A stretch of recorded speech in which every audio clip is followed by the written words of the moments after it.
sou Macabeus, organizador da GambiConf. Em nosso terceiro episódio do podcast, vamos continuar na nossa pegada do programa anterior. Vamos seguir abordando sobre a história da computação, mas dessa vez vamos teletransportar para os anos 80.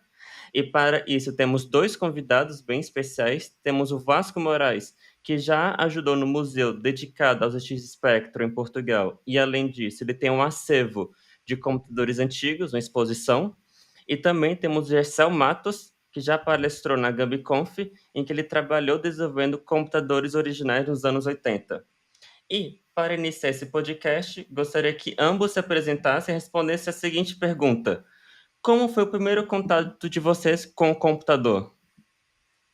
Olá a todos. O meu primeiro contacto foi precisamente com uma máquina muito parecida com esta, com o ZX Spectrum.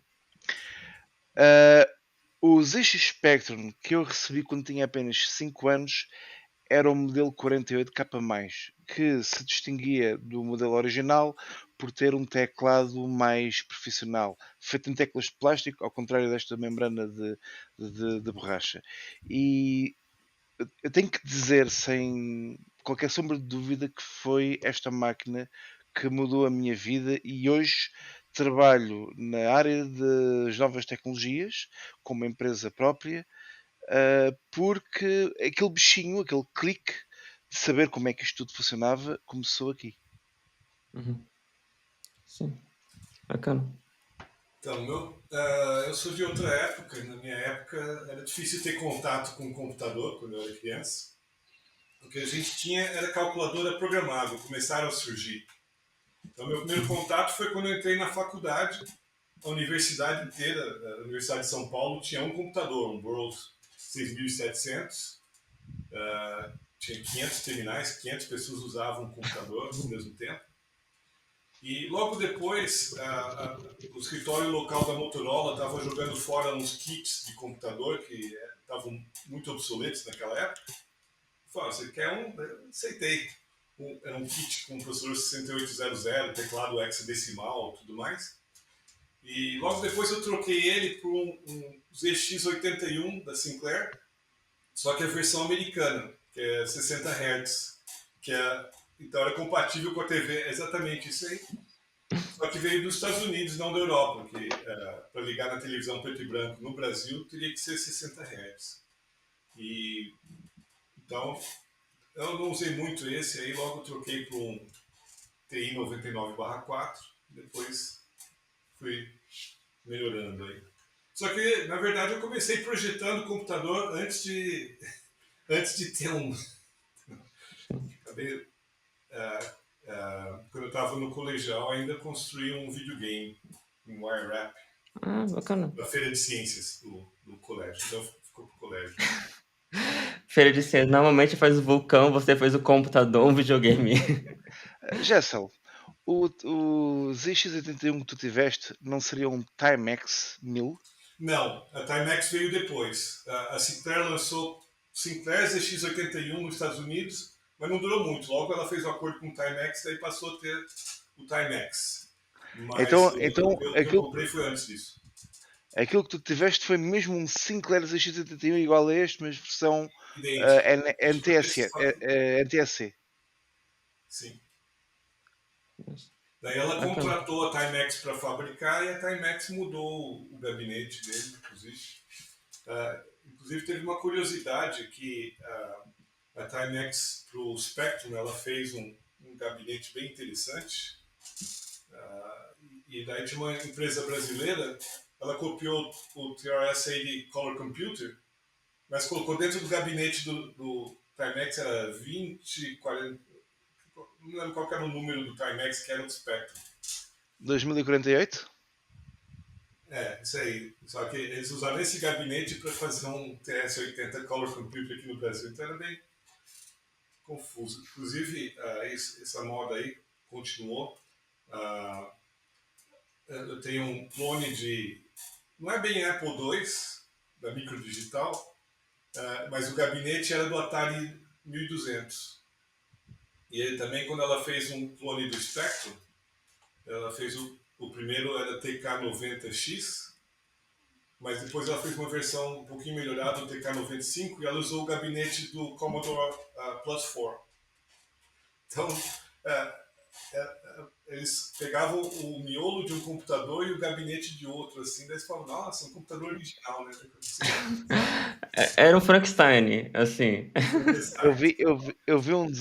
Uma imagem, eu nunca vi os clones brasileiros, mas eu vi uma imagem do TK-95 e eu achei que já tinha visto aquilo como em algum lado. E agora que me falas nisso, realmente tens razão. Aquilo é um Commodore Plus 4, sim senhora.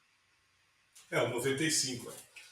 Inclusive, a Microdigital também lançou o TK-85 e ele era exatamente esse gabinete do Spectrum. As teclinhas, era tudo igual, só que dentro ele era um ZX81, preto e branco, não era. E foi um dos micros mais vendidos no Brasil. Então ele tinha a cara mecânica do Spectrum, mas miolo era o ZX81. Sim, sim. É, eu até acho que vale até importante situar assim no tempo, pois estamos falando de uma história de 40 anos atrás, assim. Nessa época, eu não estava nascido, a internet só tinha no alguns lugares, tinha mais em universidades, estava começando a chegar mais no década seguinte. Muitas vezes nem sabia o que era o computador, tal. E você poderia só não contextualizar como é que era a época e como é que a época influenciou o desenvolvimento dos computadores e por que nós temos um clone brasileiro, que era o TK-90X, estavam comentando? Eu não sei se queres que eu comece pela Sinclair, porque Uhum, o o TK-80, se não me engano, que era o clone do ZX81, só apareceu em 82, enquanto este apareceu em 81. Portanto, a Sinclair, o ZX80 foi lançado em 1980, o ZX81 em 1981 e o Spectrum depois em 1982. O clone do Spectrum foi lançado em 85 no Brasil. Portanto, eu não sei se queres que eu comece a contar a história da Pode, Sinclair ou não. pode começar a contar da história do ZX original, depois o ZX Spectrum, e depois o Gessel comenta a parte do porquê tivemos o clone. Hum. Ok, eu acho que é interessante a gente se calhar começarmos a contextualizar como é que apareceu os microcomputadores. E o coração do microcomputador vem do CPU, do processador. Uhum, Ahm, Quando foi criado o Z80, o Zilog Z80, esse processador que uhum, foi usado em tudo desde máquinas arcades até os ZX Spectrum, houve alguém dentro da Sinclair que achou interessante criar um computador. E o primeiro uhum, computador que a Sinclair criou não foi o ZX80, foi o Cambridge MK11 ou MK14, uma coisa assim do género. uhum, É um computador que eu não tenho, uhum, que era o Cambridge Research MK14. Pronto, aquilo nem sequer tinha ligação para display, era tudo com hexadecimal. uhum, Era um microprocessador e aquilo era só para grandes entusiastas. Rapidamente eles viram que havia pessoas que se interessavam por aquilo e especialmente criar o seu próprio kit. Portanto, aquilo era um computador que vinha num kit, vinha com a PCB e as resistências, o processador, e tinhas que ser tu a soldá-lo para criares o teu próprio computador e aprenderes como é que o microprocessador funcionava. Portanto, era o uhum, coração do computador, era o microprocessador. Mais tarde, eles quiseram lançar algo que fosse mais semelhante a um computador pessoal. E eles criaram este conceito aqui, o ZX80. E este computador vinha em dois formatos. Vinha em formato de kit, ou seja, eras tu que o tinhas que montar e era fácil de montar. A PCB vinha sem qualquer tipo de componente soldado. Vinha com um CPU, a ROM, a RAM, resistências, diodos e um modulador de TV, jacks de áudio e pouco mais.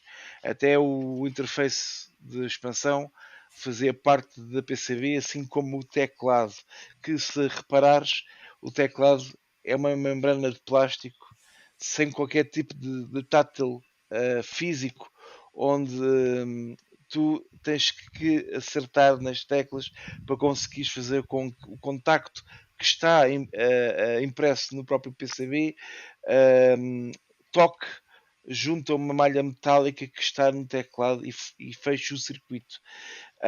Este computador teve muito sucesso porque custava 79 libras em formato de kit e 99 libras em formato de computador já montado. E ele não era perfeito. Tu, quando carregavas numa tecla, o ecrã apagava porque ele não tinha a famosa ULA, que é um custom chipset feito para os computadores da Sinclair. Este não tinha. Os gráficos eram feitos inteiramente pelo processador. A gente carregava num botão, o processador tinha que interromper o clock de vídeo para processar aquilo que a gente estava a fazer. Mais tarde, em 1981, foi lançado uma evolução deste computador, que além de ser melhor porque tem uma ULA, eles conseguiram reduzir imensos componentes dentro dos X80 e tornar isto ainda mais barato, mantendo a mesma a ideologia de que um teclado deve ser o mais simples possível, porque era uma peça de um computador que ainda tinha algum tipo de mecânica e desenvolvimento, e era uma parte que encareceria a produção do computador. Então eles quiseram manter o teclado o mais simples possível, e criaram os X81 com uma ULA que faz gráficos, tudo a preto e branco. Eu esqueci-me de mencionar essa parte. E outra coisa que eu também me esqueci de mencionar: tanto os X80 como os X81 tinham apenas 1 KB de memória RAM. 1 KB. Portanto, isto é inconcebível. Nos dias de hoje, a gente pensar num capa, qualquer pasta, qualquer coisa que a gente faça num computador facilmente atinge esses valores, mas aqui está um computador feito e funcional com apenas 1 KB de memória. A expansão aqui atrás servia precisamente para adicionarmos mais memória e era muito popular eles virem com 16 capas de memória RAM. Em 1982, a Sinclair lançou aquilo que seria provavelmente o seu maior sucesso até hoje. E o ZX Spectrum, além de trazer mais memória, portanto ele vinha com 16 capas ou 48 capas na altura do lançamento, tínhamos as duas opções. O teclado também sofreu alguma melhoria, mas mantendo o baixo custo. Se vocês forem a ver, o teclado são umas teclazinhas de borracha que já dava algum feedback tátil, não é? Estas teclazinhas de borracha tinham um medalhãozinho redondo que fazia um contacto na membrana que tinha muitos problemas, costumava-se partir, e era assim que o computador funcionava. Tinha uma ULA mais avançada que lhe permitia ter cor e som, e por isso é que lhe deu o nome de Spectrum, para diferenciar a grande diferença entre os X80 e 81, que eram computadores a preto e branco, para um computador que tinha cores. E a gente pensa, ok, isto tem cores, isto faz o quê? 256 cores? 1 milhão de cores? Não. Isto tinha apenas 7 cores, mais uma variação dessas 7 cores com mais brilho. Ou seja, no total eram 14 cores, ou 15 se a gente contar com o preto. Então era essa quantidade de cores que o computador tinha. Era um computador muito básico e muito barato na altura. Foi lançado por 125 libras ou 175 libras. E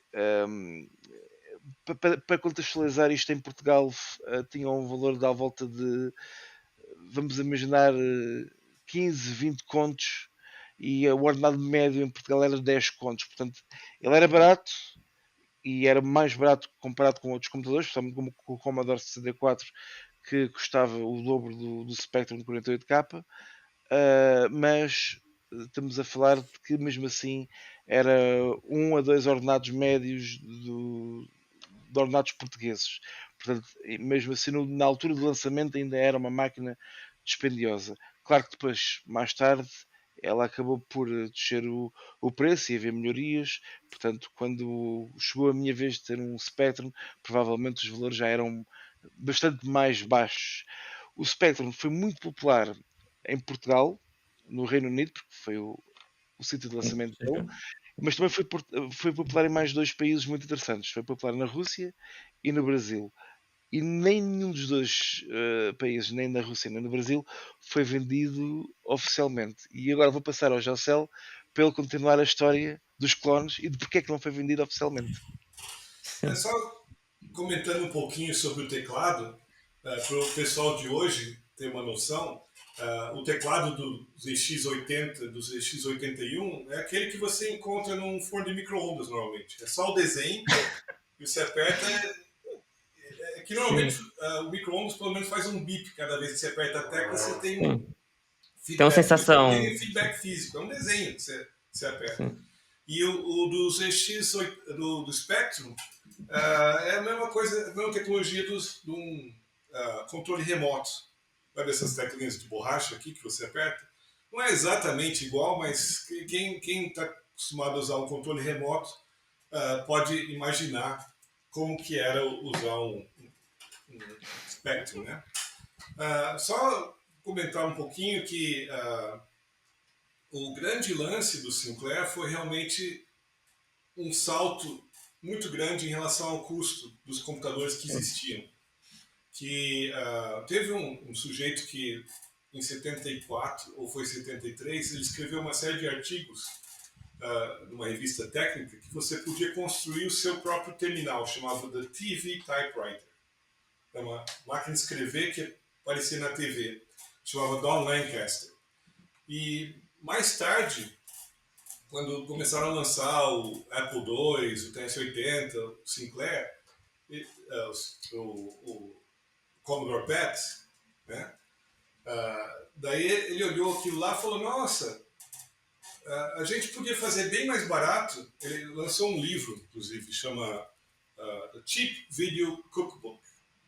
Ele já tinha lançado vários livros com esse título Cookbook, né? Livro de receitas. Tinha o TTL Cookbook, CMOS Cookbook e tal, em que ele ensinava a fazer circuitos. E nesse livro ele pegava um computador tipo o que veio antes do PET, chamava Chem-1. Um computadorzinho de kit de desenvolvimento, que nem aquele que foi o meu primeiro computador da Motorola. E daí ele mostrava como fazer pequeno remendo e daí por software você geraria vídeo. Agora, o problema é que quando você o computador está rodando esse programa que gera o vídeo, ele não está fazendo mais nada, né? E o ZX80, em 80, então um pouco depois desse livro, não foi o único que adotou essa ideia. O ZX80, um pouquinho mais tarde, em 81, na Nova Zelândia, teve um Amber Pegasus. Na Iugoslávia teve um tal que eu não vou tentar pronunciar o nome, é equivalente a galáxia em sérvio, lá, não vou pronunciar. Então teve várias pessoas ao redor do mundo que adotaram isso, mas ninguém teve um sucesso como o do Sinclair, em que o computador rodava um software e aparecia a imagem. Só que se eu queria que o computador fizesse alguma coisa, daí a imagem sumia. Então no ZX80 ela sumia.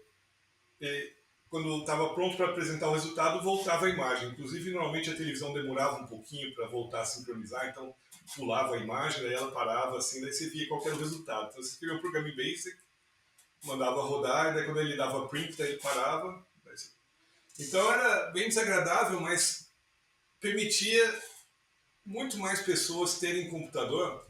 Normalmente a regra que a gente usa no comércio é que se você baixar o preço de um produto, portanto, por N, você consegue N ao quadrado pessoas conseguem comprar aquele produto. Então, se você faz um produto pela metade do preço, 4 vezes mais pessoas conseguem comprar. Você consegue fazer um quinto do preço, 25 vezes mais pessoas conseguem comprar. Então, foi essa o que o Sinclair fez. E aqui no Brasil, a gente só tinha microcomputador contrabandeado. Na época nós tínhamos um negócio chamado reserva de mercado, que começou em 77. Porque tinha uma empresa brasileira, a Cobra, uma estatal, computadores brasileiros, e ela estava tentando pegar um projeto que tinha sido desenvolvido numa universidade de um computador brasileiro e comercializar. Só que quando ela estava no meio do projeto, a IBM tentou lançar o mini computador dela. E daí os responsáveis no governo falaram, bom, então não tem esse produto aqui não vai ser sucesso. Então eles conseguiram barrar a IBM, então eles criaram essa reserva de mercado que impedia, que o pessoal lembra erroneamente como proibição de importar computador. Na verdade, naquela época no Brasil era proibido importar qualquer coisa. Não podia importar chocolate, não podia importar carro, não podia importar videocassete, nada podia importar. E não podia importar computador. Só que empresas estrangeiras podiam montar fábricas aqui e vender os seus produtos. A Volkswagen montava uma fábrica e vendia seus automóveis. A Nestlé montava uma fábrica e vendia seus chocolates aqui. Então a reserva de mercado impediu as empresas estrangeiras de montarem uma fábrica aqui e venderem seus produtos de computador aqui. Só que em 80, o pessoal estendeu a reserva de mercado que originalmente era para mini computadores, para microcomputadores também. E as empresas brasileiras começaram a se interessar em lançar.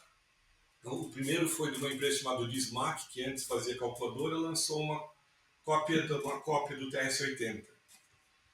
E tinha uma revista muito popular chamada Nova Eletrônica, aqui no Brasil. E vinha com projetos. Em todo número vinha projetos que você podia você mesmo fabricar. E ela lançou um clone do ZX80, chamado NE-Z80, Nova Eletrônica Z80. No começo, em 1980 mesmo, quer dizer, mal tinha saído na Inglaterra e eles lançaram igual. Daí, em 81, a Sinclair melhorou, né, fez o ZX81, cuja grande melhora era integrar os vários chips normais numa ULA.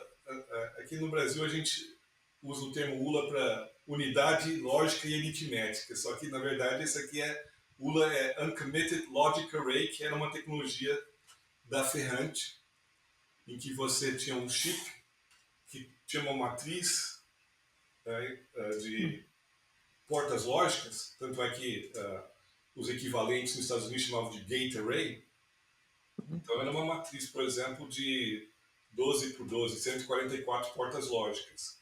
E cada cliente só desenhava os fios que ligavam as portas lógicas entre si. Então saía muito mais barato do que você projetar um chip próprio.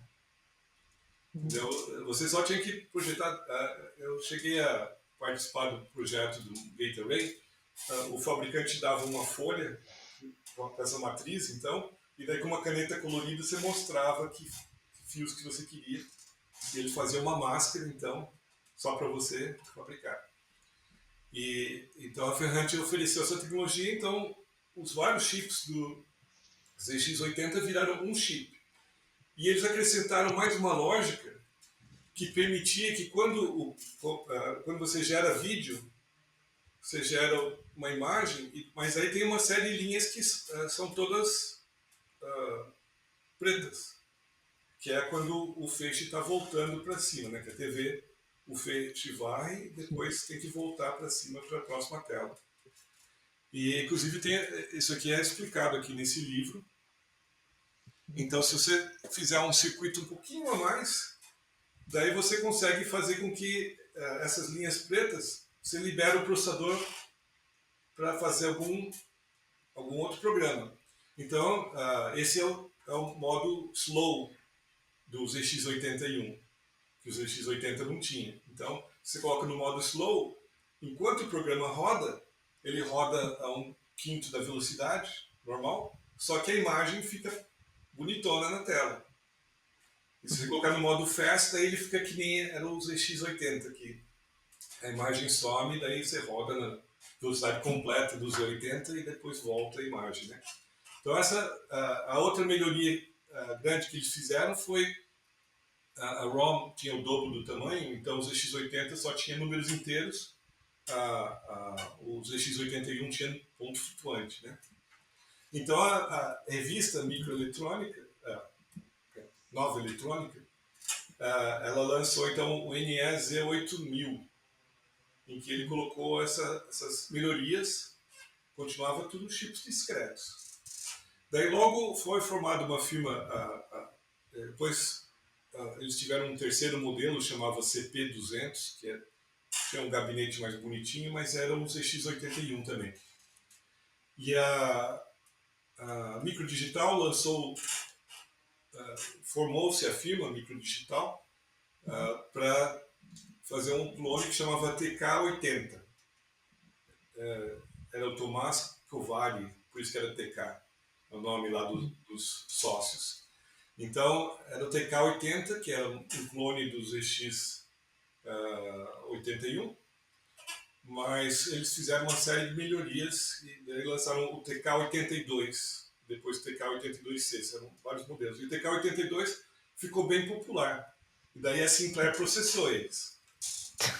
Ela processou porque eles tinham copiado a ROM e eles tinham copiado o layout do teclado.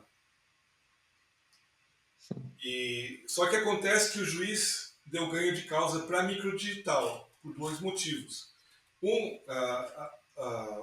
Software binário só passou a ser protegido por lei no Brasil no fim de 86, e esse processo foi em 83, por aí.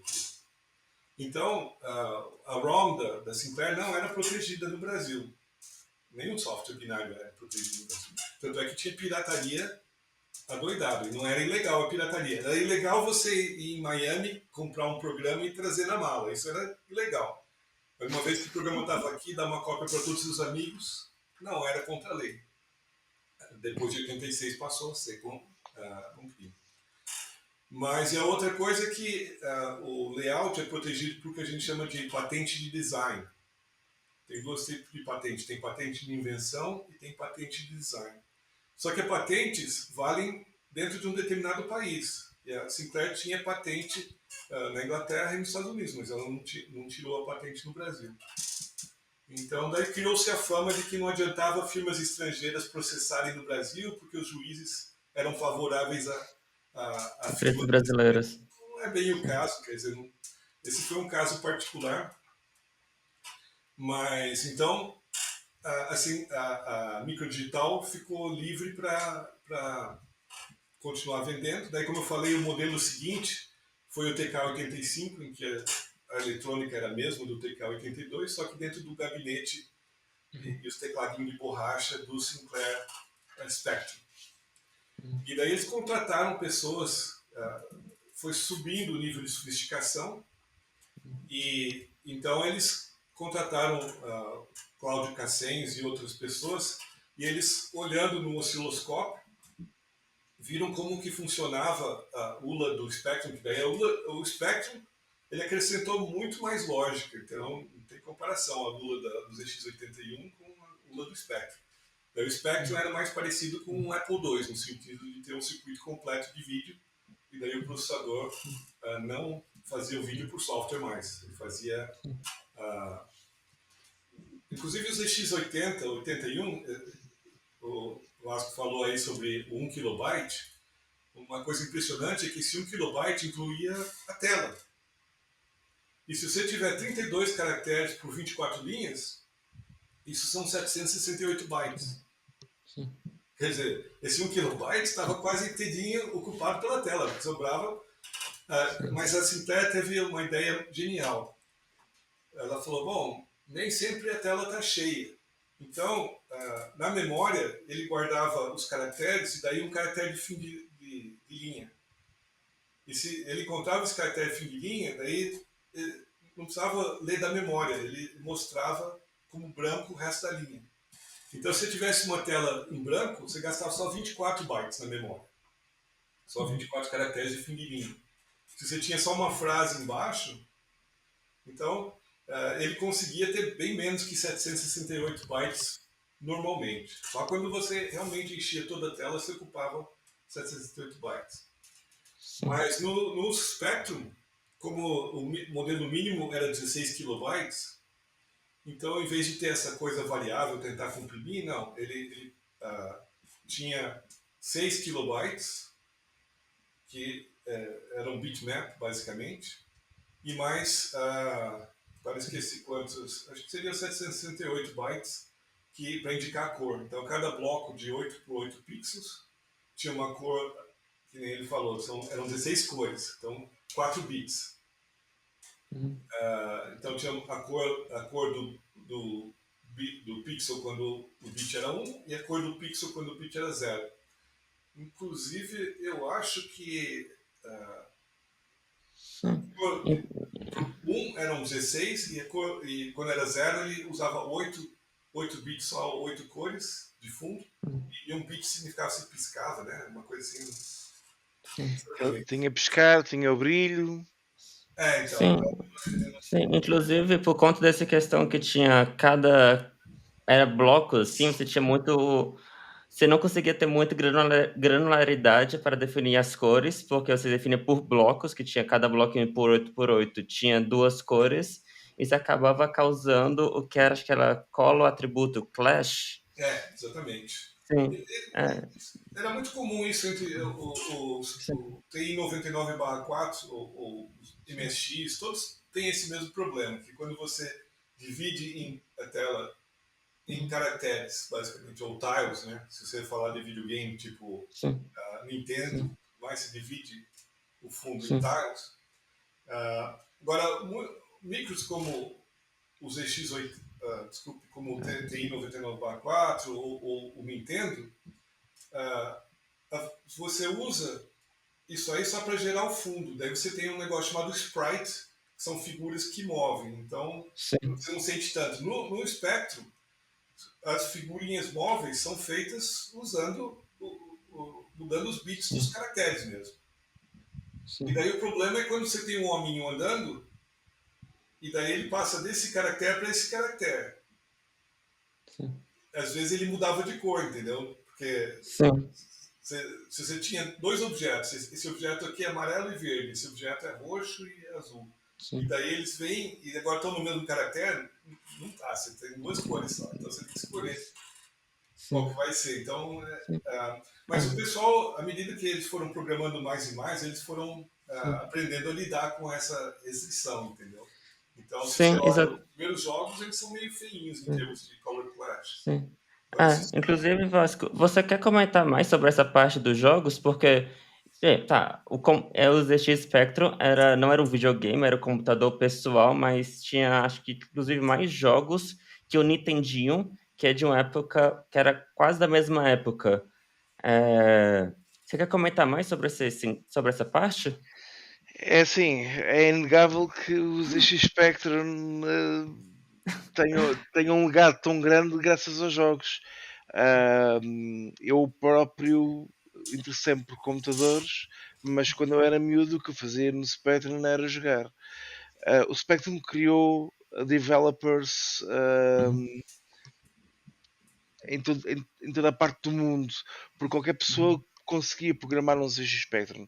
Ele trazia de origem uma ROM com BASIC, mas era necessário saber um bocadinho de assembly para poder uhum, tirar proveito da máquina a 100%.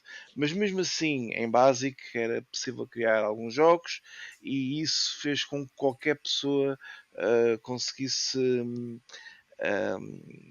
conseguisse criar as suas próprias aventuras, os seus próprios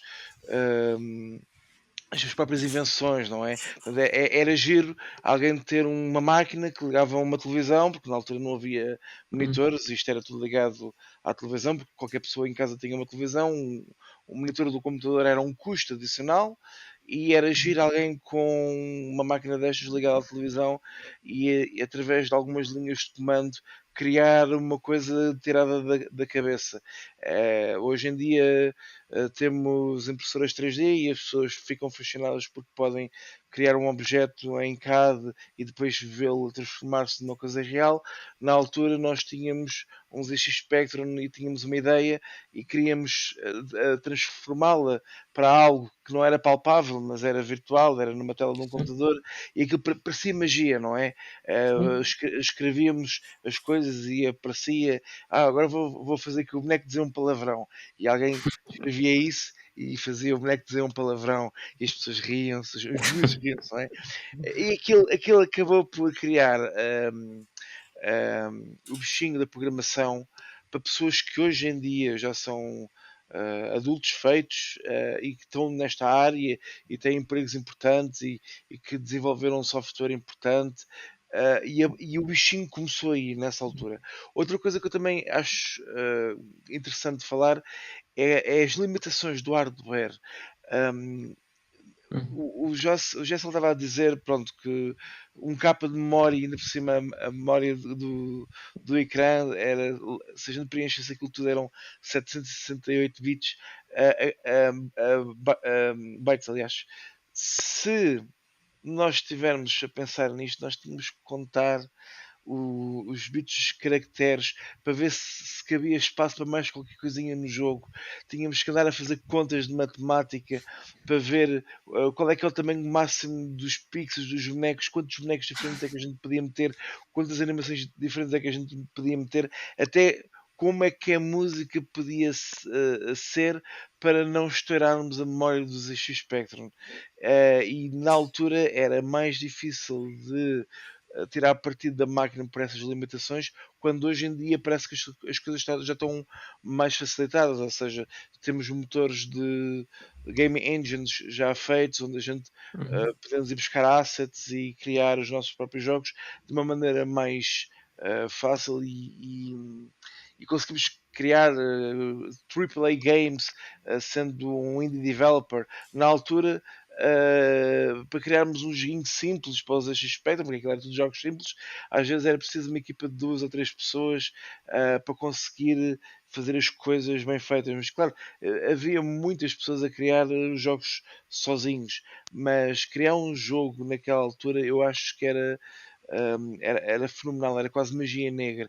Ter que contar e tentar prever como é que as coisas vão ser para que a gente conseguisse caber tudo dentro de 16 capas ou de 48 capas. Aquilo era fenomenal. Sim, até estava vendo a entrevista com o Philip Oliver, que foi até no museu, que ele no evento do museu que ele concedeu esse tempo dele, em que ele teve vários jogos para esses computadores dos anos 80. Ele até contou que no Dizzy, que é aquele famoso ovo, aquele jogo que tem aquele ovinho que com braço e pernas, ele até contou que, por que esse personagem protagonista é um ovo? Porque tinha precisava de menos pixels, menos informação para poder desenhar um ovo do que um personagem humano, então colocaram um ovo que era o que conseguiam fazer. Então, a limitação do hardware da época ditava a arte, o gameplay, todos os aspectos do jogo. Eu quero que ser bem bacana de se pensar. Os irmãos Oliver acabaram depois por fundar a Codemasters.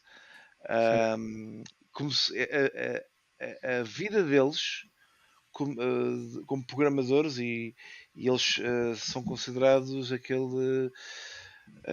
aquelas lendas na programação, nos videojogos. Começou precisamente nos aspectos. Portanto, deste um excelente exemplo daquilo que eu estava a dizer. Muitas pessoas criaram Uhum, um, os seus gostos pela programação, pela criação de jogos, pela criação de programas a partir do ZX Spectrum. Eu uhum, pessoalmente era miúdo, eu só jogava, mas tirando essa parte, eu comecei a perceber como é que o Basic funcionava nessa altura. Anos mais tarde, quando eu precisei de aprender programação para criar algo simples para mim, o meu cérebro deu um clique muito fácil. E para teres uma ideia de quanto fácil foi para mim uhum, adaptar-me à programação, eu aprendi Pascal, neste caso é Delphi, em uma semana. E em uma semana consegui fazer um programa, uma base de dados, uhum, que falava com SQL, que tinha uhum, um interface feito uhum, em Delphi, que manda e-mails para os meus clientes. Estamos a falar uhum, da, da minha base de dados pessoal da minha empresa. uhum, Eu criei numa semana. Eu não tinha a noção de como é que uhum, iria correr, se era fácil, se era difícil, mas se eu te disser a ti que aquele clique de perceber como é que as coisas encaixam, mesmo que a linguagem de programação seja diferente, esse clique deu-se porque eu com 5 anos li alguns no manual do ZX Spectrum como é que se fazia qualquer coisa em Basic, se calhar não acreditas, mas a verdade é essa. uhum. Sim, sim, era bem bacana que os computadores até não sei se sempre quando comprava a caixa, mas vinha um computador com outras coisas além do computador, como um manual que era bem escrito, tipo, o pessoal comentava, até tinha algumas piadas com Monty Python no manual sobre o Basic. Sim, então Eu é não bem sei se você interessante isso. conhece a origem do Raspberry Pi. Não, Não conheço, por Não. acaso. Então, um dos criadores ele fazia parte do comitê de admissões da Universidade de Cambridge. E nos anos 90 eles tinham uma preocupação que os alunos chegavam achando que já sabiam tudo. Então, para derrubar isso, eles faziam a introdução à programação com uma linguagem bem obscura chamada Haskell. Que geralmente os alunos ficavam chocados. Oh, o que é isso? Então, não sei tudo. Isso nos anos 90. Daí, nos anos 2000, eles descobriram que a maioria dos alunos não sabiam programar. E se você perguntava, se alguém falava que sabia programar, o que você sabe programar? Ah, HTML, entendeu?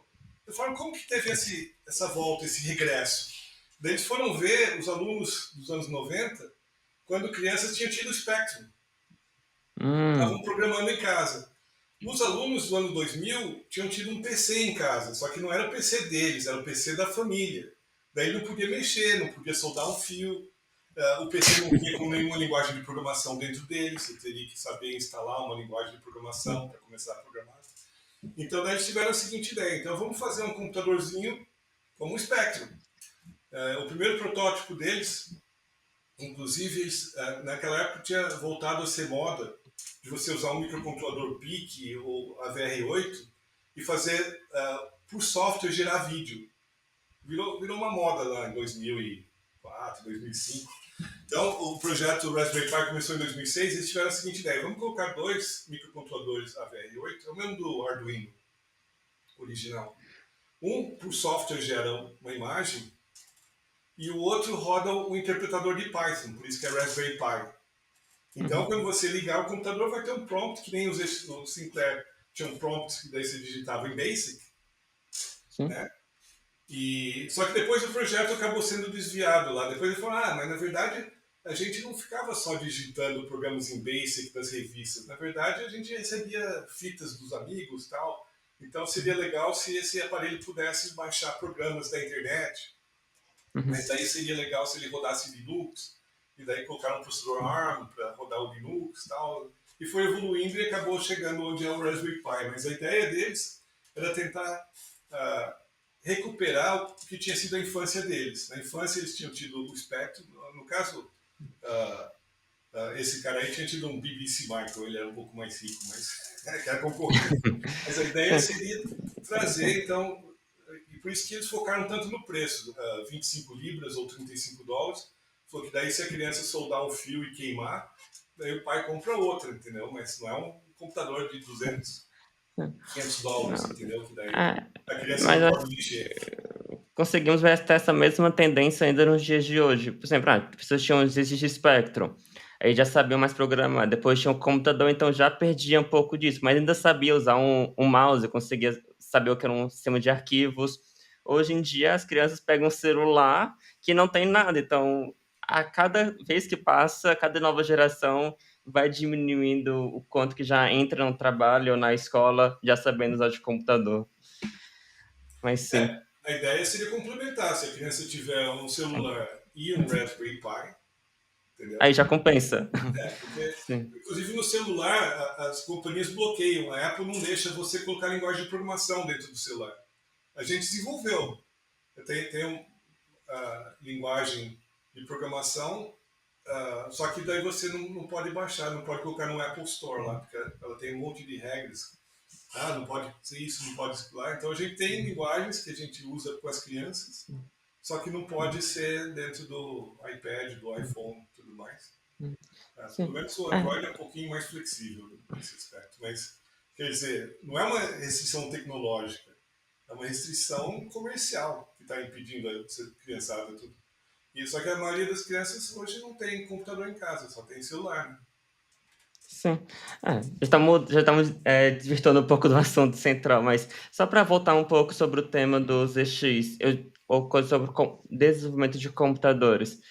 Jessa, você pode contar um pouco mais sobre o seu papel no desenvolvimento de computadores da década de 80? Eu me interessei muito por uma linguagem chamada Smalltalk, que é com Hum, janelas, com sim. mouse, com tudo mais, entendeu? Ela foi divulgada na revista, chama revista Byte, que era Basicamente era onde você ficava sabendo antes da internet, né? Como é que você ia saber o que estava surgindo e tudo mais.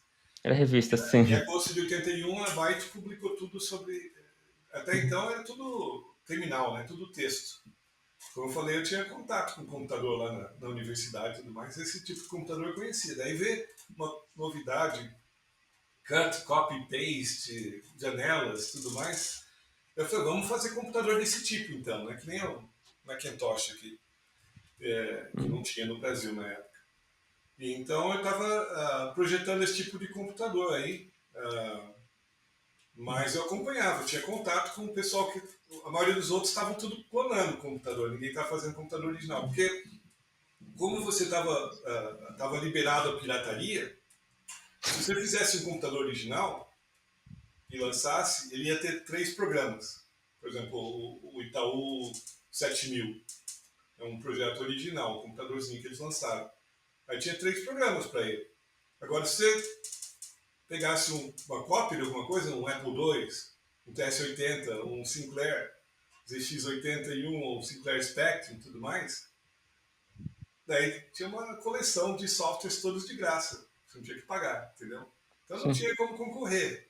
Era muito mais vantajoso alguém copiar um computador do que fazer um novo, né? Mas eu tinha contato com essas pessoas todas que estavam copiando, mas eu não trabalhei diretamente com eles, né? Inclusive tinha o pessoal que estava. Esse aqui é um computador, uma cópia brasileira, chama Unitron.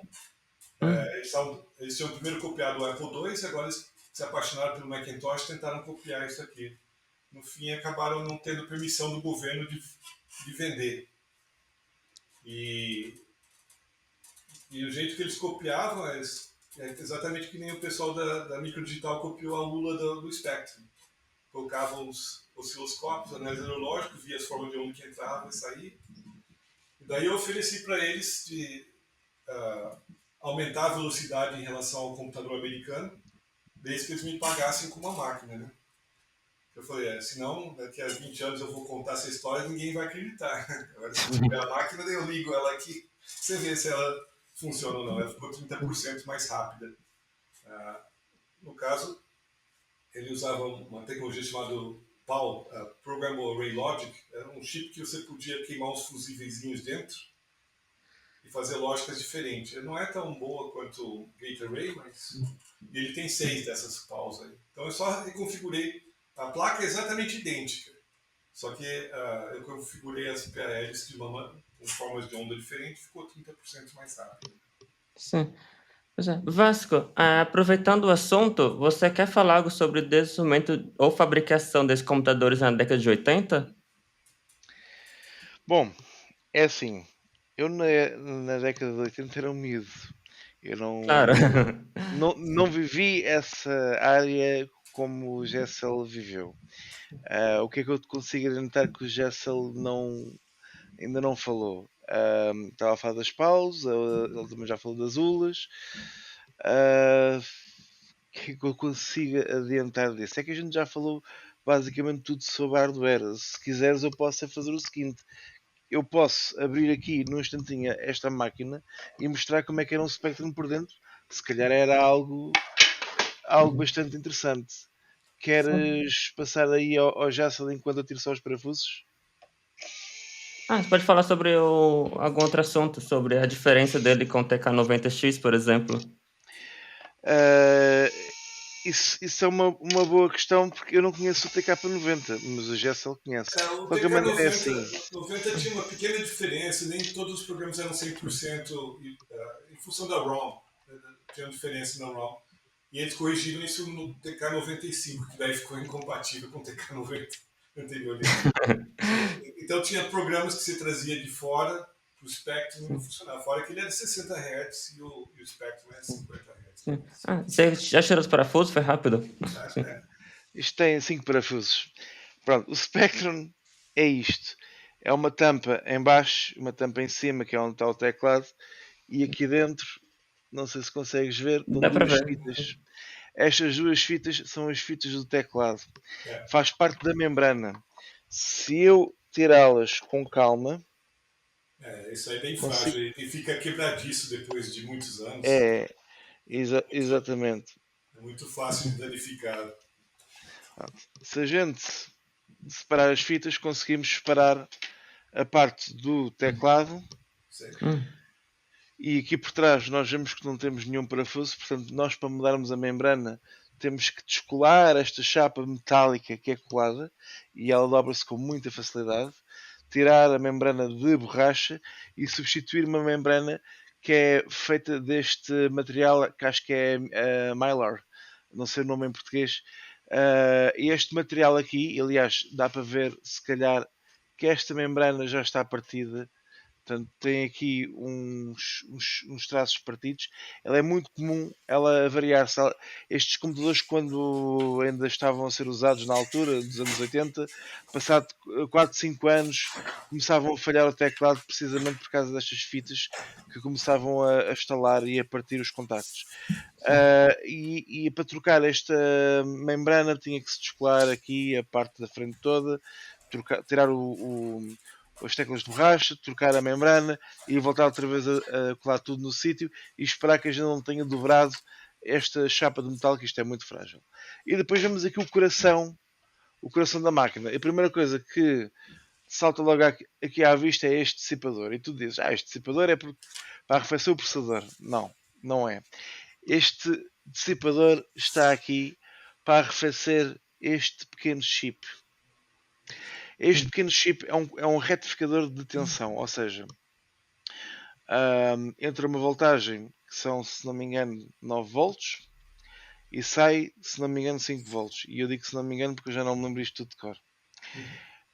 Este retificador de tensão, eles tinham por hábito aquecer muito e a variar. Uma das soluções que eles fizeram foi um dissipador para tentar mantê-lo o mais fresco possível.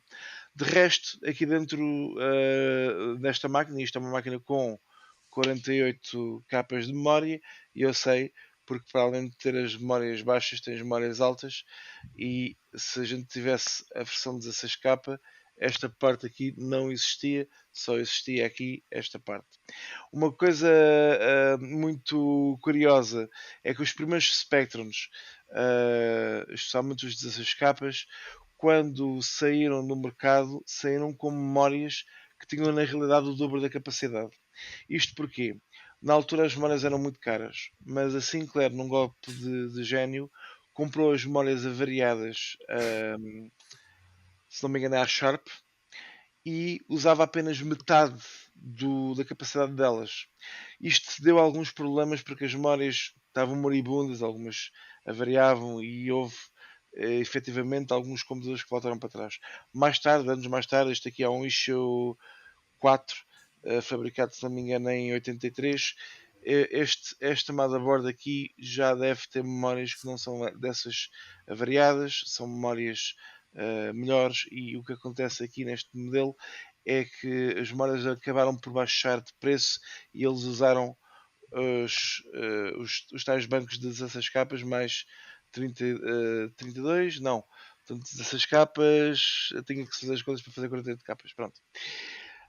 Nós aqui temos a ULA da Ferranti, a famosa ULA que o Gessel falou. Isto é um custom chipset, isto basicamente o chip veio igual em todos os modelos, só que depois o layer de metal oxide era desenhado pela Sinclair para fazer as ligações que eles queriam. Nós temos aqui também uma ROM que está aqui escondida, e depois no coração da máquina temos o famoso Zilog Z80. Este é um processador que foi desenvolvido por um senhor italiano que trabalhou na Intel, e este processador tinha as instruções compatíveis com o Intel 8008, salvo erro. O nome deste senhor era o senhor Fagin, Frederico Fagin. Frederico Fagin, exatamente. Eu não me estava a lembrar agora do nome. É italiano, né? Fagino ou Fagin, pronto. Exatamente. Foi quem desenvolveu o Zilog Z80, juntamente com o Jungmann e o... Masatoshi Shima. Exatamente, Masatoshi Shima. Muito obrigado, Jessel. A minha memória já não é... Eu sou A ruim de esta hora... memórias. É ótimo. Ainda bem, porque eu sou horrível. Depois tínhamos um modulador de TV aqui neste lado. E este modulador de TV basicamente convertia o sinal de vida composto que saía depois da ULA e passava por este chip para RF, para radiofrequência, onde depois era sintonizado na televisão. Um dos modos muito comuns que as pessoas fazem é cortar aqui este fiozinho aqui, que é onde está o sinal de vídeo composto, e ligá-lo logo diretamente a vídeo composto, porque a qualidade da imagem é muito melhor, não é? Do que estar a passar por um modulador de TV e depois radiofrequência. Há sempre interferências, a imagem não é tão limpa, as cores não são tão limpas. Por vídeo composto é sempre um bocadinho melhor, e então um dos modos muito fáceis de fazer é chegar aqui, clique, e então eles trocavam este fio e faziam uma puxada diretamente para o modulador e cortavam também a alimentação do modulador, porque ele leva energia, era menos uma coisa a consumir, escusava estar ligado, cortavam a alimentação, faziam esse modo e conseguiam ligar este aqui em vídeo composto. Aqui atrás temos o famoso interface. Portanto, os computadores todos da época dos anos 80 tiram do Macintosh, porque o Steve Jobs não queria que ninguém metesse hardware novo na sua máquina, achava que a máquina já vinha perfeita, mas desde o Apple II até o Commodore PET, todas as máquinas tinham forma de expandir. E apesar desta máquina ser uma máquina barata, tínhamos aqui o nosso interface. E das coisas mais comuns de se encontrar para o Spectrum é o famoso Kempson Joystick Interface, basicamente um sítio onde a gente pudesse ligar um ou às vezes até dois joysticks para podermos jogar, porque jogar nas teclas às vezes não tem tanta piada. O giro é ter um joystick como nas máquinas de arcade, não é? E pronto, isto basicamente temos também aqui um speakerzinho, isto tinha um bit de som, fazia blips, fazia pi, pi, pi, pi, pi, pi. Era aquilo que assim que isto funcionava. Aliás, uma das coisas mais comuns do Spectrum é o famoso som do Spectrum a ler os jogos, que é aquele não é, com as cores no ecrã, que era para a gente ter uma referência do que é que aquilo estava a fazer, não é? Então era tudo feito através deste pequeno altifalante que está aqui, que fazia sons de um bit, e como vocês podem ver, era uma máquina muito simples, mesmo de propósito, para baixar o custo de produção disto. Sim, bem interessante, assim, abrir a máquina e ver ela e o quão simples é, mas conseguiram fazer tantas coisas bem interessantes com ela. Um comentário, a razão pelo qual tinha esse modulador de RF é que só nos anos 90 as TVs passaram a ter entrada de vídeo composto. Nos anos 80 você tinha que ligar na antena e transmitir em algum canal pela antena. Então, todos os computadores tinham. Uma outra coisa interessante que o pessoal fala, o Sinclair era muito pichinche, muito pão duro, então não tinha chave liga-desliga. É que na Inglaterra, as chaves liga-desliga ficam na tomada. Toda tomada tem do lado um fusível e tem uma chave liga-desliga. Então, você não, na Inglaterra, você não coloca a chave nos aparelhos. Então, só que quando você vai para outros países, daí fica meio estranho. Tem que ficar ligando e desligando a tomada, não tem chave no computador. Ué, é um projeto que foi feito para a Inglaterra, né? Só para ilustrar aqui um pouquinho, eu tenho um computador, o TK2000, que é aquele que eu falei que é uma cópia de quase Apple II, e estragou a membrana que você estava mostrando, e daí um grupo se juntou e mandou fabricar uma nova membrana. Então essa que eu estava mostrando aqui, essa é a membrana que foi fabricada em 2016, acho que foi coisa assim. E também, de vez em quando, o grupo faz uma nova para o Spectrum também, que justamente quebra aqui essa parte que fica quebradiça e tudo mais. Eu tentei consertar, soldando fios, tudo, não deu certo. Daí quando eu vi que esse grupo ia fabricar uma nova membrana para o computador, mandei vir. Então, quando você tem esse computador, não existe mais os componentes, né? Esse componente não existe mais. Só que se é popular o suficiente, como é o Spectrum, você acha um grupo de pessoas, você acha alguém fabricando coisas novas para ele. Fabricando um novo gabinete, fabricando uma nova fonte, fabricando um novo Sim. membrana. Você sempre encontra nesses grupos de retrocomputer expansões ou acessórios para consoles, computadores, videogames antigos. A comunidade Inclusive, mantém viva ainda que a empresa original já tenha matado o produto. inclusive, graças a ter esse conector de expansão que o Vasco mostrou, hoje em dia você coloca um adaptador com um cartão SD.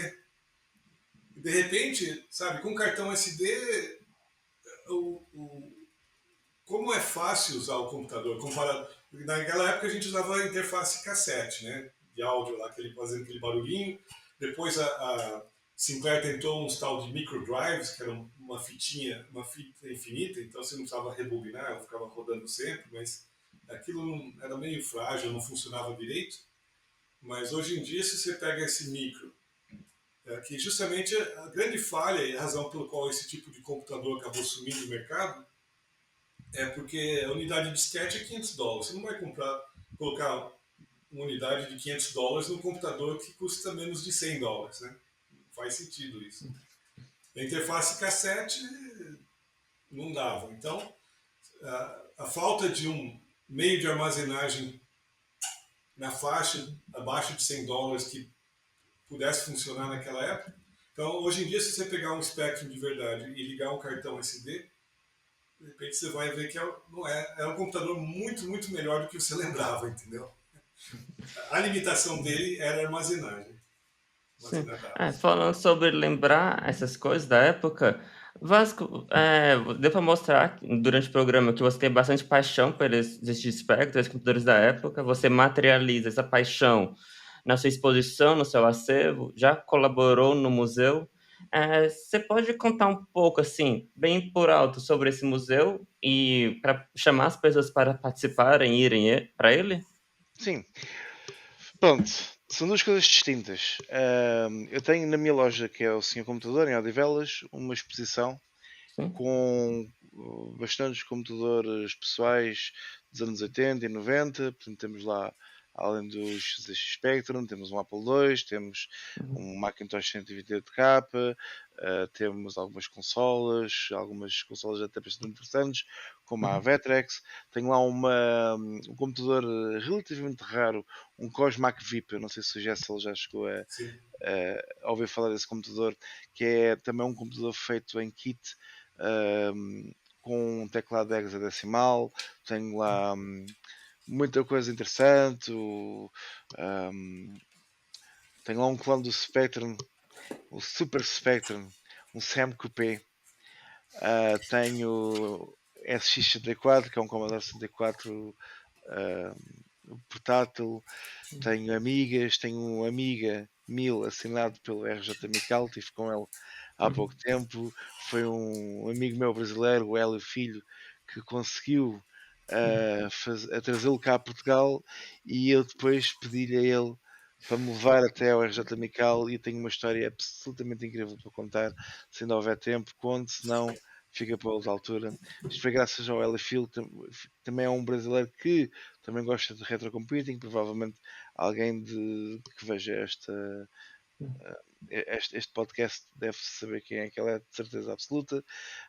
Um, e então eu tenho coisas muito interessantes na minha exposição, Sim. mas onde eu tenho o maior orgulho é na exposição dos ZX Spectrum em Cantanhete. Eu não estive diretamente envolvido na criação da exposição e nem quero tirar qualquer tipo de louro em relação a isso. Eu apenas sou um amigo do museu, digamos assim. Eu sou um embaixador, sou aquela pessoa que, a toda a oportunidade que tenho, falo do museu com orgulho. É um orgulho nacional, aliás, termos um museu que nem no país de origem dos Eixos Spectrum existe. E temos Hum. coisas cá que não existem em mais lado nenhum, nem vão existir, porque Hum. são peças únicas, como algum acervo que veio diretamente da família de Clive Sinclair para o museu, assim coisas que vieram diretamente da fábrica da Timex, de empregados, ex-empregados da Timex, diretamente para o museu. E o museu situa-se em Cantanhede. Uh, foi criado, se não me engano, em 2019 ou 2020, numa exposição temporária no Museu da Pedra, e depois foi transplantado para uma exposição permanente, que é onde ele está Hum, agora, que hum, era uma antiga escola primária, se não me engano. O João Diogo Ramos fez um ZX uhum. Spectrum enorme, à escala 10 por 1, uma coisa assim grande, com um leitor de cassetes que funciona, com uma cassete que tu metes. Nossa.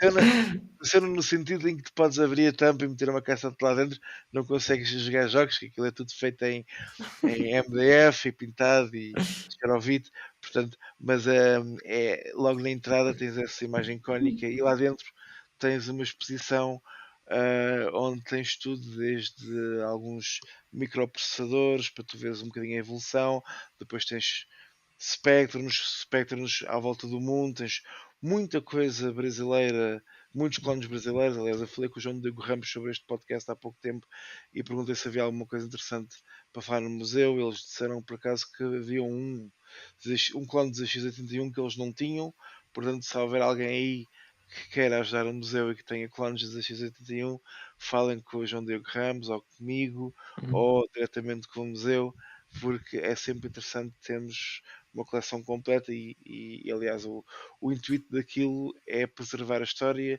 e mostrar ao público, mostrar às pessoas interessadas como é que era a Sinclair na altura. Como é óbvio, eles não têm só o Spectrum, aquilo é o Museu do Spectrum, mas aquilo tem tudo desde do Pocket Calculator do Spectrum, do Pocket Television. Aliás, o Clive Sinclair era um inventor e era fascinado pela miniaturização hum, dos equipamentos. Ele queria fazer miniaturas de tudo. Um, e então nós temos lá a televisão de bolso, temos lá o calculadora de bolso, que na sim. altura as calculadoras eram coisas grandes, Hum, os relógios da Sinclair, aqueles relógios com LCD da Sinclair, que eles hum, conseguiram fazer um LCD onde a pilha durasse muito tempo, porque repararam que o LCD que os LEDs oscilavam. E então eles fizeram aquilo ligado, só ligava durante alguns milissegundos e era imperceptível para o olho. Então a pilha durava muito mais tempo. São pequenas histórias assim.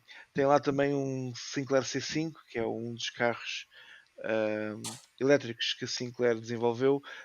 Aliás, o Clive Sinclair era também fascinado por outra coisa, das suas invenções. Ele era fascinado pelos meios de transporte alternativos. Ele queria criar um carro elétrico, só que na altura não havia tecnologia que há hoje e acabaram por afogar a empresa em dívidas na criação deste projeto e outros projetos falhados. Acabaram por vender os computadores da Sinclair à Amstrad. É outra história também conhecida. O Sinclair, o mais 2, por exemplo, já não é fabricado pela Sinclair, é fabricado pela Amstrad. E se a gente olhar, é muito parecido com o CPC 464, derivado a isso. O museu também conta com espólio, revistas, livros. hum, Um, Também tem alguns computadores que não têm nada a ver com a Sinclair. Têm um sítio onde a gente possa experimentar jogos. Tem réplicas de Spectrum que usam os tais SD cards, mas ligadas a televisões CRT para tentar emular o feeling que era ter um Spectrum na altura. Portanto, aquilo é um museu que não é só para ver, também tem essa parte interativa bastante sim. interessante. Portanto, é aquilo que eu digo, é um orgulho nacional, é um projeto que eu acompanho desde o início. Eu Hum, conheço as pessoas que estão envolvidas no projeto, conheço hum, o João Diego Ramos, antes de ele fazer o museu. Conheço o André Luna Leão, que também é uma das caras sempre presentes no museu, hum, que entrou na minha loja um dia com o Timex, antes dele sequer pensar em criar o Planeta Timex, para eu lhe arranjar o Timex, porque ele tinha visto o meu museu e disse: Não, isto é um bichinho que eu agora tenho e gostava de me focar nisto. O André Luna Leão eu conheço antes dele sequer criar o Planeta Sinclair. E lembro-me dele falar comigo que que uma das coisas que ele queria era voltar outra vez a mexer no Timex e nestas coisas, e ele depois acabou por fundar o Planeta Sinclair, onde é responsável pela preservação de software, que também é outra coisa que também se perde com o tempo. As cassetes que eram fitas magnéticas avariam e é importante digitalizar isso tudo em formato digital, com cópias, com backups, para tentar manter especialmente o Sim, software criado pelos portugueses vivos e a memória viva durante sim, muito sim. tempo. Sim, até uma coisa que acho que vale, pontuar, assim, reforçar, você comentou lá que o museu fica em Catanhede. Para quem não conhece muito bem Portugal, Catanhede é uma cidade relativamente pequena, 35.000 habitantes, acho que fica uns 30 minutos de carro de Coimbra, que é a cidade maior, perto do Catanhede, mas ainda assim, estando numa cidade relativamente pequena, conseguiram fazer um projeto importante, grande, ter uma influência bem positiva na comunidade. Você não precisa estar no grande centro urbano para conseguir fazer a diferença para um grupo, para a comunidade, para fazer um projeto nascer. Sim, sim. Eh, e outra coisa que falou também que no museu tem clones, tem inclusive da Timex. Você pode comentar um pouco mais sobre a influência e importância da Timex? Sim. É assim, a Timex é uma empresa que Timex? fabrica relógios.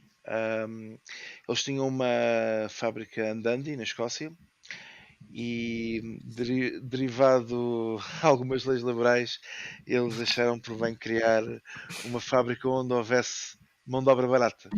E nós sempre fomos um país pobre de mão de obra barata, então eles criaram uma fábrica na Sobreda da Caparica, onde empregaram pessoas jovens numa comunidade local para ir trabalhar para a fábrica a criar relógios. A Sinclair, quando começou a criar os seus computadores, especialmente o Spectrum, falou com a Timex para eles serem fabricados na Timex. E como é óbvio, eles transformaram, mandaram os computadores da Sinclair para serem fabricados cá em Portugal. E muitos Spectrums foram fabricados em Portugal. Aliás, deixa-me ver aqui uma coisa. Este aqui por acaso não diz, mas há muitos computadores da Sinclair que dizem Made in Portugal. Hum, Mesmo os ZX Spectrum. hum. O Timex não é um clone. O Timex é um computador licenciado pela Sinclair à mesma. Tanto que se a Ah, gente olhar para o Timex cá em cima, ele diz Timex Sinclair. Portanto, não é um clone. ok. É um Timex, é licenciado pelo Spectrum e tal e qual como o clone de brasileiro TK, alguns não eram 100% compatíveis com o Uhum, Spectrum. Na ROM era ligeiramente diferente e havia também algumas incompatibilidades. E existia inclusive um cartucho de ROM para o 2068 que dava uma compatibilidade a 100% do computador para para o Timex do Spectrum, não é? Ou seja, tornava o Timex 100% compatível com o Spectrum, mas o Timex era uma evolução, era principalmente uma evolução. E ele foi desenvolvido principalmente para o mercado americano. Só que ele hum, não teve muito sucesso. Ele hum, teve relativamente pouco sucesso, então ele foi vendido, especialmente em Portugal, como Timex PAL. Portanto, é um computador que funciona a 50 Hz, um, e tinha algumas melhorias em relação ao Spectrum, uma das quais que eu me lembro é que já tinha portas de joystick embutidas no próprio computador. Portanto, era um computador que era melhor do que o Spectrum, 100% fabricado em Portugal, esses eram mesmo todos uhum, fabricados em Portugal, e havia coisas que inclusive tinham mão portuguesa, mão engenharia uhum, portuguesa. hum. Sim, bem interessante, assim, é um detalhe da história que vale até mencionar. Eh, já partindo mais para o encerramento do programa, estamos com 1 hora e 15 minutos, vocês poderiam, assim, comentar, começando pelo Gessel e depois pelo Vasco, sobre o legado que esses computadores tiveram para os dias de hoje? Bom, eu citei o exemplo de como que Sim. criou o projeto Raspberry Pi derivado Sim, do além desse legado que ponto. tinha tido. Mas uma coisa interessante é que o Spectrum também foi Hum, bastante copiado nos países da cortina de ferro, União Soviética, os outros países. E daí nem sempre eles tinham acesso a, como a Microdigital fez sua própria ULA, né? Mas se você não tinha acesso, você podia usar chips discretos, TTLs, ficaria bem maior, a placa não ficaria essa elegância que ele acabou de mostrar, mas funcionava. Então, recentemente o pessoal começou a se interessar por isso. Será que a gente faz um Spectrum que não tenha ULA? E eu ouvi um inglês escrever um livro explicando como é que funcionava, e isso inspirou, por exemplo, dois brasileiros, o Victor Truco e o Fábio Venuto, e a reimplementar aí não num Gate Array, mas num FPGA, Field Programmable Gate Array, que é o equivalente moderno que você consegue fazer. E daí o resultado foi tão bom que daí um grupo na Inglaterra acabou criando o Sinclair Spectrum Next, ou Spectrum Next, né? Acho que oficialmente eles não têm acesso ao nome lá. Inclusive o gabinete foi projetado pela mesma pessoa que tinha projetado os gabinetes para o Sinclair. Então é um produto que de vez em quando eles têm campanha, você pode, nesses crowdfunding, você pode comprar o Spectrum Next, e a lógica dele está dentro da FPGA, inclusive ele consegue simular. A gente teve também um computador na Inglaterra chamado Sam Coupé, que era um Spectrum com mais uma série de melhorias. Então, existe esse legado aí, existem pessoas até hoje. Vamos fazer um Spectrum, mas um pouquinho melhor. Vamos fazer com que ele possa ter não só 16 cores, mas possa ter 16 cores, ou coisa assim. Ou que ele possa ter isso, aquilo lá. Inclusive, teve um grupo na época que o Spectrum ainda estava no auge. Teve um grupo na Espanha que fez uma versão melhorada do Spectrum, e daí isso voltou para a Inglaterra. Acho que o Spectrum 128 ou o Spectrum 2, eu não lembro qual Spectrum que era, mas sei que foi um projeto espanhol que depois foi levado de volta para a Inglaterra, lá para a terra de origem. Hein? Então, essa oportunidade de as pessoas participarem, de contribuírem, aprenderem, certo? É bem educacional. Se você quiser estudar como que funciona esse espectro, brincar com ele, comparado com um PC moderno, entendeu? Acho que uma coisa que é meio ruim do ponto de vista didático é que o pessoal, por exemplo, o pessoal quer aprender a programar, vou aprender a programar uns jogos. Daí eles pegam o último que foi lançado lá e quer fazer aquele. Falei, pera um pouquinho, mas você viu os créditos no final? Os caras gastaram 10 milhões de dólares, foi uma equipe de 150 pessoas, você vai sentar e o seu primeiro jogo vai ser isso. Por que você não vê os jogos que rodavam nesse espectro e vê se você não consegue fazer um desses? Entendeu? Então, acho que o grande legado é esse. Quem quiser aprender, por que não aprende primeiro as primeiras coisas e depois vai melhorando? Aí chega até onde a gente está hoje. Então, eu vejo assim, que é uma oportunidade maravilhosa para quem realmente quer aprender. É um negócio que está aberto a ser aprendido. É inegável o legado do ZX Spectrum. Eu, na minha perspectiva, eu comecei. O meu primeiro contacto com computadores é o ZX Spectrum, e tal qual como aquele butterfly effect, não é?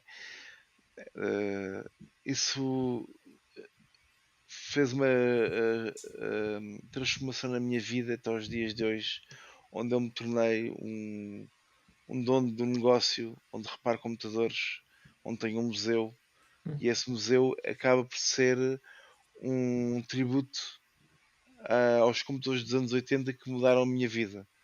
Mas esse museu tem uma particularidade. Ele atrai algumas pessoas, e eu reparo que a máquina número 1, que é mais falada, a máquina que as pessoas mais se lembram com mais paixão, é precisamente o ZX Spectrum. É aquela máquina onde as pessoas procuram e dizem: Ei, eu tive um daqueles. Ei, o jogo demorava meia hora a carregar, e depois dava erro e a gente tinha que voltar outra vez a ligar, a meter tudo de novo. É a máquina mais falada que eu tenho no museu, é o ZX Spectrum. E se a gente tiver alguma dúvida que a máquina não teve um legado significante. Temos que ver que há pouco tempo foi criado, por acaso também com a ajuda de pessoas do Museu de Cantanhede, o The Spectrum, que é uma máquina moderna com uma caixa idêntica a esta. Portanto, eles pegaram na caixa do Spectrum, no gabinete, como se diz no Brasil, do Spectrum, com as teclas de borracha, com uma motherboard customizada, com cartão SD, com saída para joypads USB, portanto tudo moderno, não é?